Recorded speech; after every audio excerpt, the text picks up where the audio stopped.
दोस्तों, 14 सितंबर 2024 सोमवार के दिन करीब 400 वर्षों बाद एक दिव्य और दुर्लभ संयोग बनने जा रहा है, क्योंकि इस दिन साल की सबसे बड़ी एकादशी परिवर्तनी एकादशी पड़ने जा रही है। दोस्तों, यह एकादशी शनिवार के दिन पड़ रही है, जिस वजह से इस दिन तीन बड़े योगों का निर्माण हो रहा है, जो कि है धन लक्ष्मी योग, अमृत सिद्धि योग और गज केसरी योग। दोस्तों, इन तीन योग के निर्माण की वजह से भगवान विष्णु और महालक्ष्मी की असीम कृपा बरसने वाली है। और अगर इस दिन आप चुपचाप किसी को बिना बताए स्वास्थ्य से जुड़ा यह अचूक उपाय कर लेते हैं, तो आपकी सभी समस्याओं का हल संपूर्ण रूप से हो जाएगा।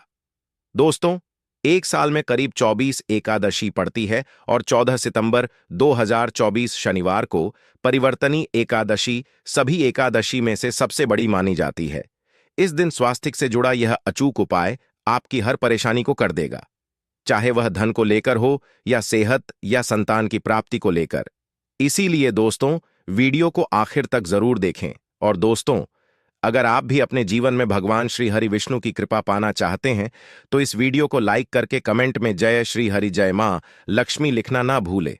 दोस्तों, परिवर्तनी एकादशी का दिन श्री हरि विष्णु को और भोलेनाथ को समर्पित है। इस दिन जगत के पालनहार श्री हरि विष्णु अपनी 4 महीने की योग्य निद्रा से जागते हैं। इसके बाद से ही सभी मांगलिक काम आरंभ हो जाते हैं। इसके अलावा एकादशी भगवान विष्णु को प्रसन्न करने के लिए भी बेहद उत्तम मानी जाती है। इस दिन भगवान विष्णु को प्रसन्न करने के लिए कुछ लोग व्रत रखते हैं और पूजा करते हैं। इस दिन सच्ची श्रद्धा और भक्ति भाव से भगवान विष्णु की पूजा करने से सभी मनोकामना पूर्ण होती है। दोस्तों, स्वास्थिक अत्यंत प्राचीन काल भारतीय संस्कृति में कल्या का चिन्ह समझा जाता रहा है, इसीलिए कि किसी भी शुभ काम को करने से पहले स्वास्थिक चिन्ह अंकित करके उसका पूजन किया जाता है। मान्यता है कि ऐसा करने से कामों में सफलता मिलती है, क्योंकि स्वास्थिक के चिन्ह को शुभता का चिन्ह समझा जाता है।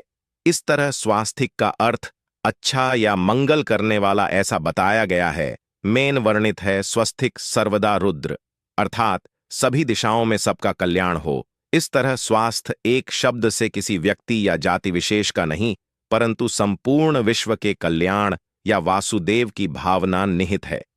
किसी भी शुभ काम को करने से पहले गणेश जी का नाम लेते हैं, और हिंदू धर्म में स्वास्थिक को गणेश जी का भी प्रतीक समझा जाता है। वैसे तो किसी भी शुभ काम को पहले स्वास्थिक बनाकर ही थाली में रखते हैं और पूजा करते हैं, क्योंकि ऐसा करने से में खुशियां बढ़ती हैं। स्वास्थिक में 4 तरह की रेखाएं होती हैं और इनका आकार भी एक समान ही होता है। रावेद की भाषा में स्वास्थिक को सूर्य का प्रतीक समझा गया है और उसकी 4 भुजाओं को उपमा दी गई है। पौराणिक मान्यता है कि 4 दिशाओं यानी पूर्व पश्चिम उत्तर दक्षिण की ओर ये 4 भुजाएं इशारा करती हैं, और हिंदू धर्म में इनको 4 वेदों से जोड़कर भी कहा जाता है, यानी ऋग्वेद, यजुर्वेद, अथर्ववेद और सामवेद।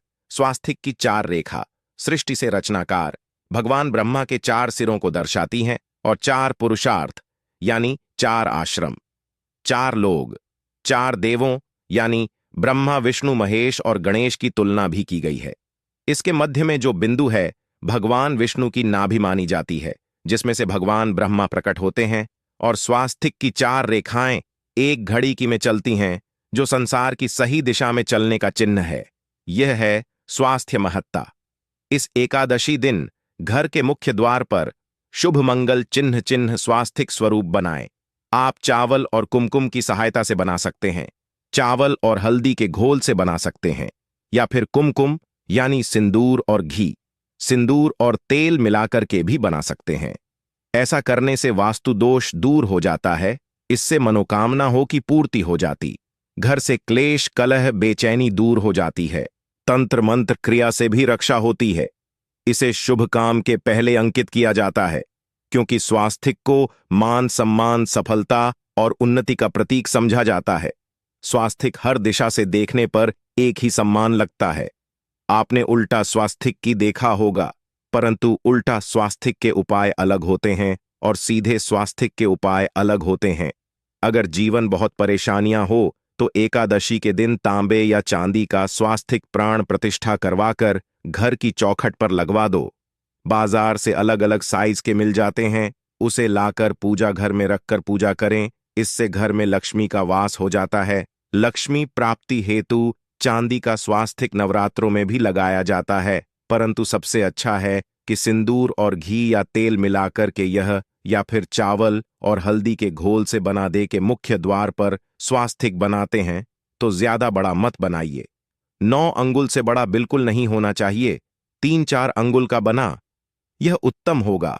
अगर आपके घर के सामने पेड़ या खंभा है तो वास्तु दोष उत्पन्न होता।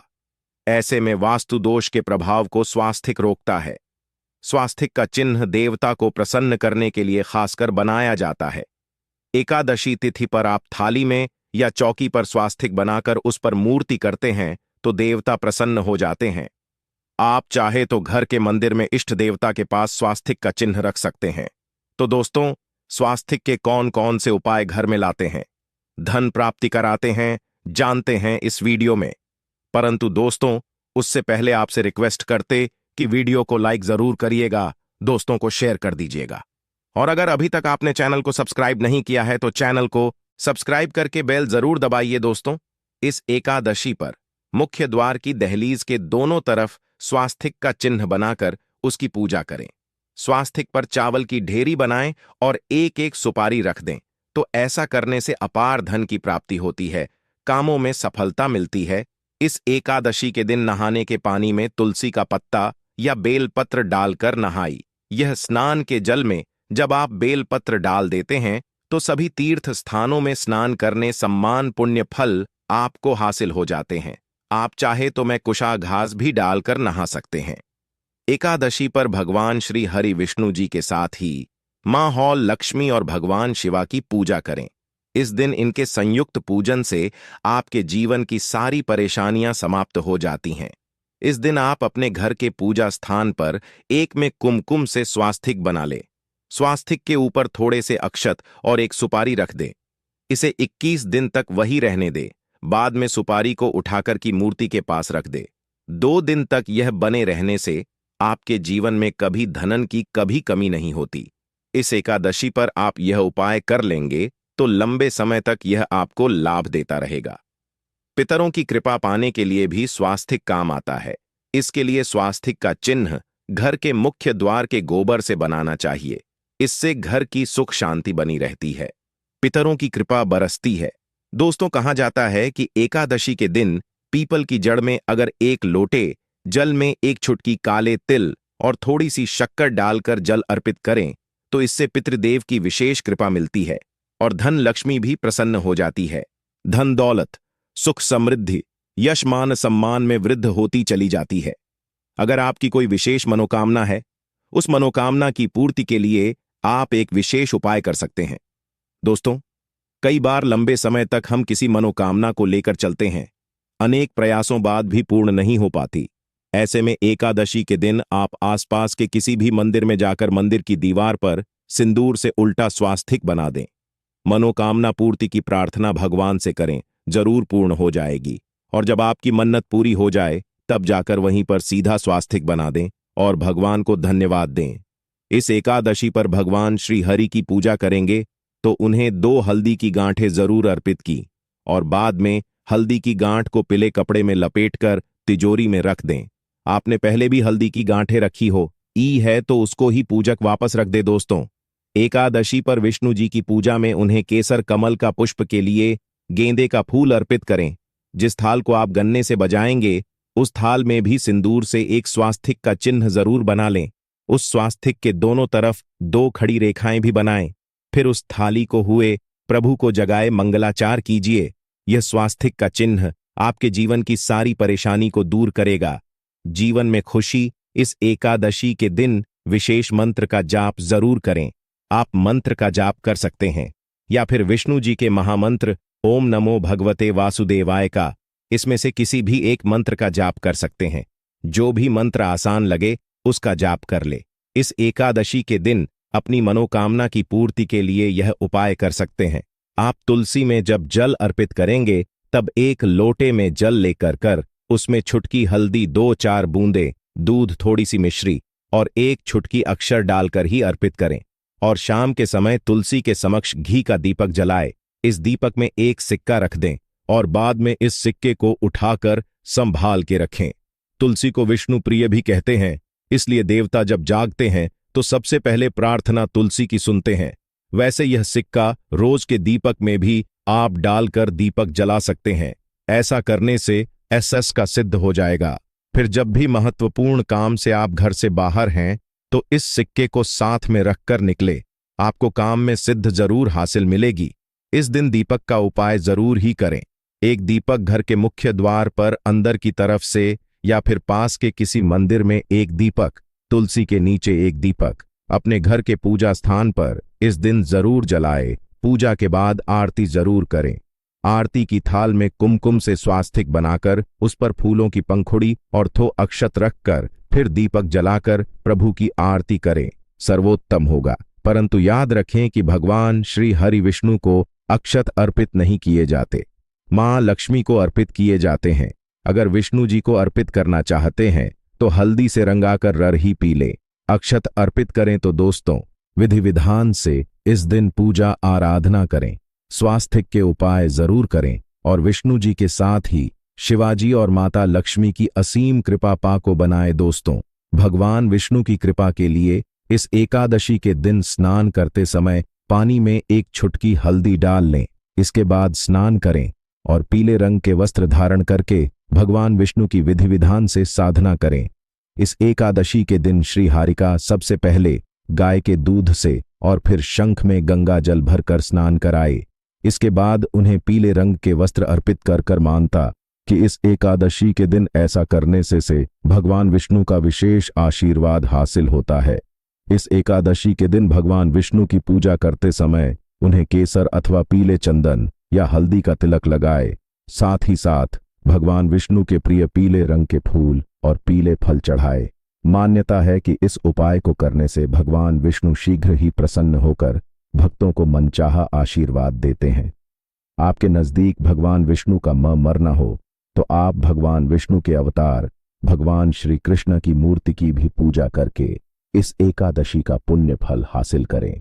ईश्वर की साधना आराधना में मंत्र जप का विशेष महत्व होता है। ऐसे में राम दरबार की तस्वीर अपने घर में लेकर आए और श्री राम दरबार की तस्वीर का पूजन करें, या उनकी मूर्ति या उनसे जुड़ी किसी तरह की कोई चीज आपके पास है तो आप उनका पूजन करें।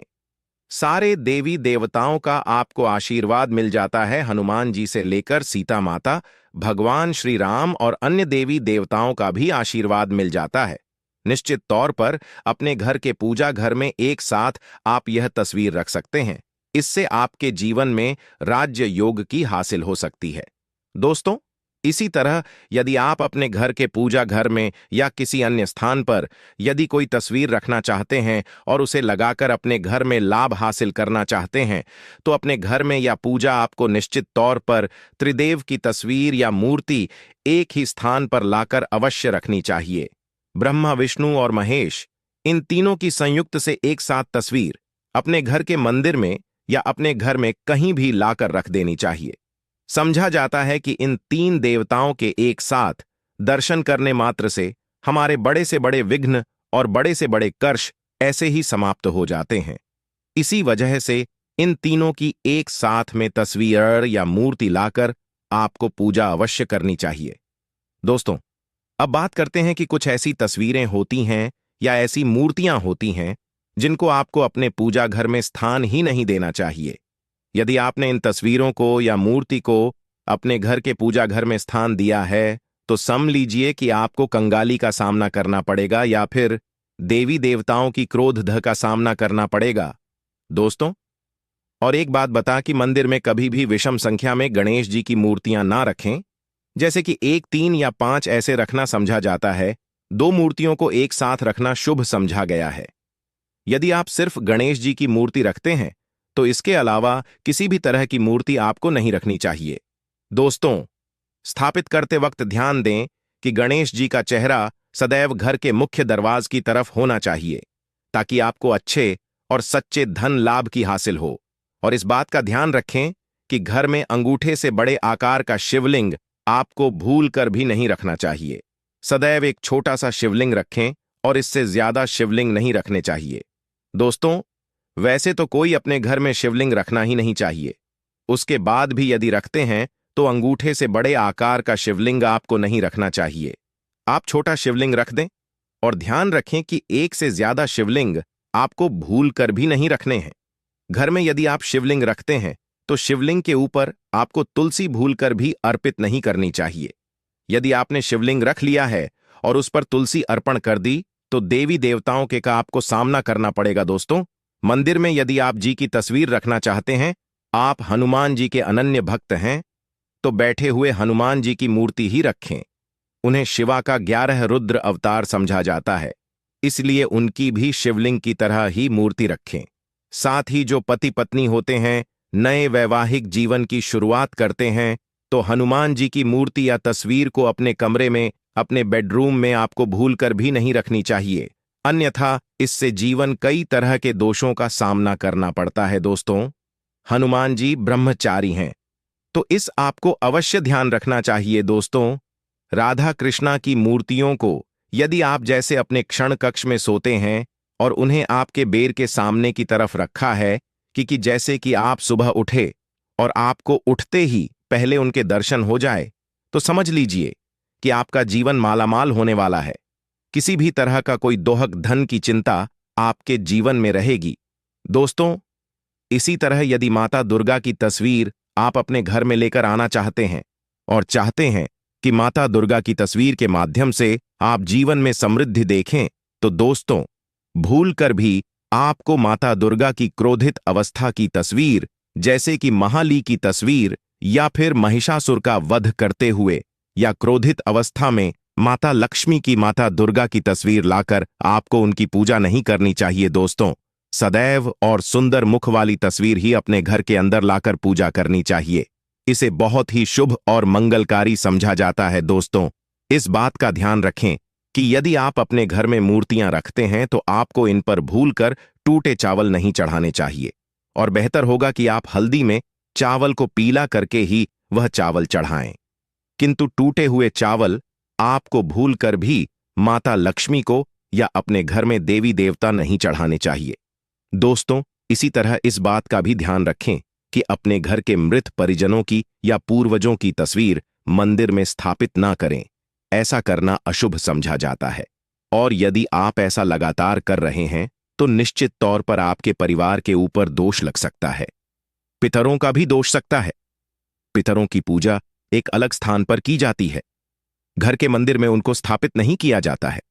दोस्तों, इसी तरह भगवान भैरव की तस्वीर या भगवान शनिदेव की, राहु केतु की, इस तरह की तस्वीरें अपने घर में नहीं लेनी चाहिए।